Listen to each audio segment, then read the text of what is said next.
Thank you for joining us today for another Canvas interview. Today, we are speaking with Henry Song, Director of the U.S. Office for the Kuen Saem activist group, to discuss a recent government ban on sending leaflets to North Korea. Mr. Song, start off by telling us about this leaflets ban. What are these leaflets and why did the government ban them? Well, so these leaflets are basically messages of truth about the outside world that the people in North Korea do not have access to because North Korea is the most closed off society country in the world, and the government strictly forbids and restricts whatever information comes in from the outside. And so these leaflets, they contain messages about, news about what's going on inside North Korea, news about what's going on outside of North Korea, international news, stuff happening in South Korea, etc. So these leaflets have been sent in by activists, defectors for the past 15, 20 years.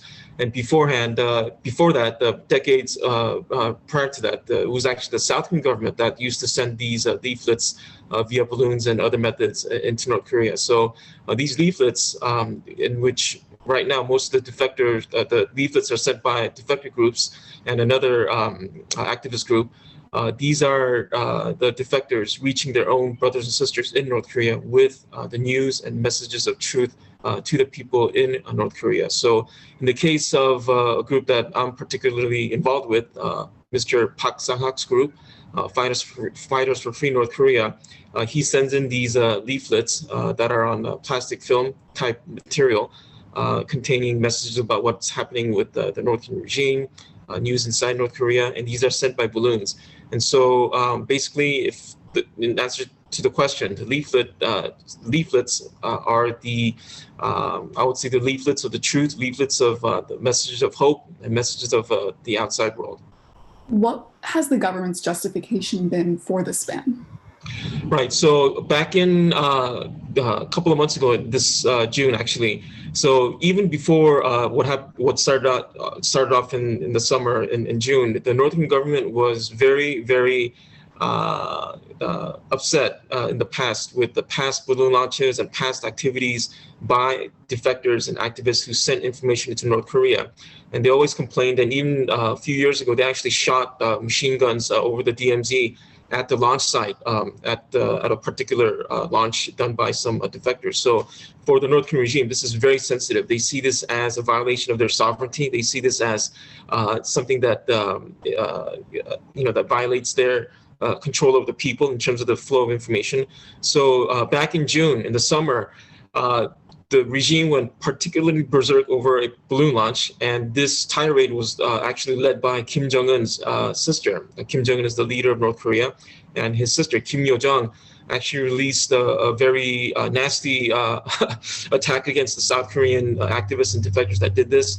And a short time afterwards, the North Korean government actually blew up the Inter-Korea liaison office that South Korea built. So they really went ahead with their threat to attack and criticize and really get these South Koreans punished for their actions and for their failure to stop these defectors from launching these balloons. And so after all this happened, the current government in South Korea, which is very progressive, starting with the president and the majority of the lawmakers in the National Assembly, they, in the name of peace and reconciliation and pursuing unification and all those lofty ideals, they decided to ban these sort of activities, and not just leaflets, but also sending of any information or any materials without the permission of the South Korean government. So this includes, for example, Christian groups that are sending Bibles or other goods into North Korea, or in the case of Kuen Saem, which is an organization that is working with Canvas, rice and USBs containing outside information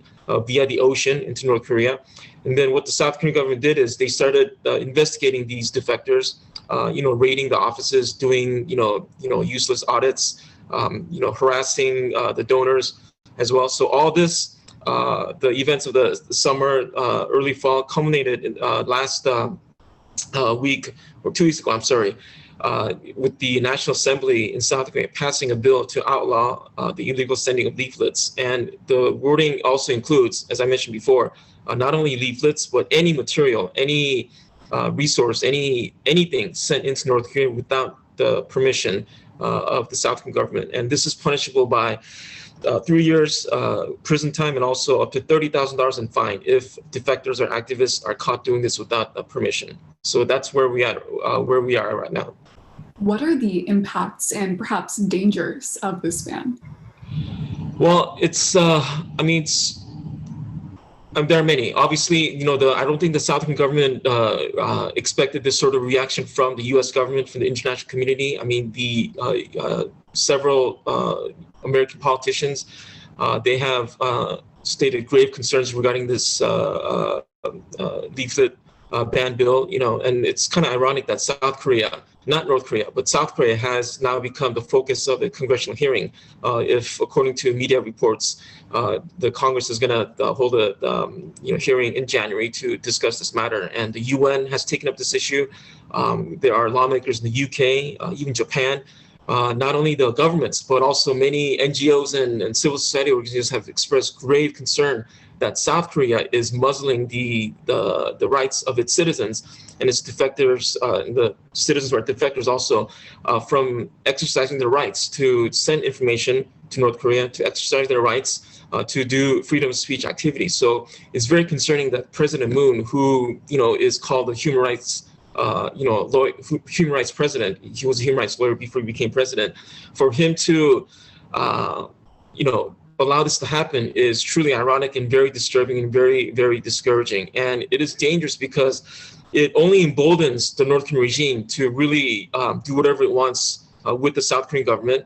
This is not going to lead to more peace or more reconciliation. It's just going to lead to more kowtowing actions by the South Korean government, and it's going to lead to Kim Jong-un just basically doing whatever he wants with the President Moon Jae-in of South Korea.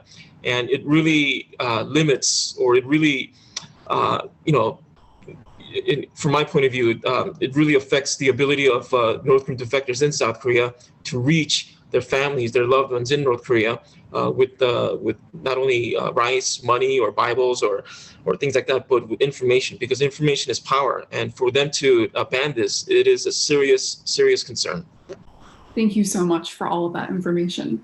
To close, what brief message would you like to send to both South Koreans and foreigners who are upset by this policy? Well, for the South Korean government says that the residents that live along the border area or near the area where these activities happen, that their lives are in danger. But the thing is, for the many years, 10, 15, almost 2 decades that this happened, although there have been minor complaints and worries, this wasn't a major issue in the past. And why is it now being touted as the major reason to ban these activities? So I find that very suspect.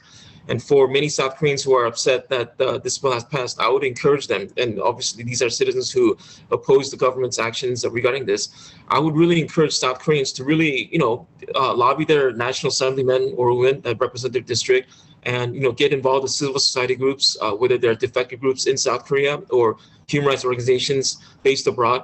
Get involved, spread awareness, and really pressure their own governments, their own people in power, to pressure the South Korean government, South Korean officials to think twice before letting this become reality, and really pressure the South Korean government to reverse this action. And in terms of foreigners, I think for South Korea, they really value, or they really are sensitive to how the outsiders or non-South Koreans view what's happening in South Korea. So I think just the fact that they are seemingly scrambling to respond to the reaction from the U.S. Congress or the UN or the international community, by their reaction, I know that they've been caught flat-footed in terms of not expecting sort of response. So I would really recommend people who are involved with North Korean human rights or who are interested in helping out to really get involved in spreading awareness, whether that's on social media, whether that's sending donations or funding for defective groups and activist groups that are trying to send these goods and information into North Korea, to get involved with that and really put the pressure on the South Korean government to reverse this really, really disappointing and really dangerous bill that just passed in the National Assembly. Thank you so much for joining us today, Mr. Song.